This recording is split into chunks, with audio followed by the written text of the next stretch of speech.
Después de haber sido la ciudad más violenta del mundo, hasta hace poco Medellín tuvo la tasa de homicidios más baja de los últimos 40 años. A pesar de eso, el número de muertes violentas empezó a crecer otra vez. Y ante la normalización de esta situación, ante la falta de programas que protejan la vida, Y tras tener el día más violento del año, un grupo de amigos bajo la consigna No Matarás decidimos ir a algunas fuentes de agua y derramar alinear hoja vegetal no contaminante para llamar la atención sobre los asesinatos que suceden día a día en nuestra ciudad y de los que muy pocas personas hablan. Entonces el alcalde de Medellín y su secretario de Seguridad salieron en algunos medios de comunicación a decir que lo que había sucedido era un atentado contra la convivencia y contra los bienes públicos, que nos estaban buscando para aplicar las sanciones establecidas por la ley. Haremos las pesquisas correspondientes, ya la Policía Nacional está en el marco de la investigación para ver quiénes pueden llegar a ser las personas que están detrás de esto, y en caso tal de que se encuentren los culpables, digamos que una inspección de policía sería la que elevaría el procedimiento sancionatorio. como si hubiéramos cometido un delito.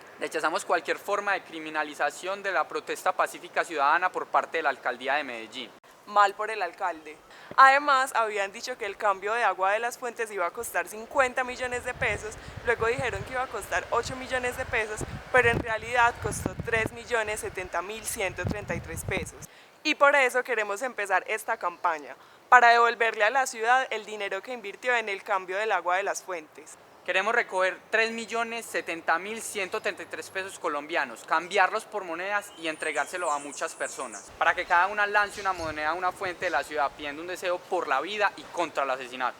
Luego recogeremos todas las monedas y las llevaremos a un notario para que él verifique que le devolvemos a la ciudad la totalidad del dinero. De esta forma reiteramos nuestro mensaje No Matarás, pidiendo 3.070.133 deseos por la vida. Le devolvemos a la ciudad el dinero que invirtió en el cambio de agua de las fuentes y le hacemos un llamado al alcalde de Medellín, Federico Gutiérrez, para que no siga criminalizando la protesta pacífica ciudadana. Y para que sea parte de este debate que no puede desviarse más y que no da más espera, el debate por la vida. Si recogemos más de 3.070.133 pesos, vamos a crear un fondo ciudadano para financiar las acciones de No Matarás.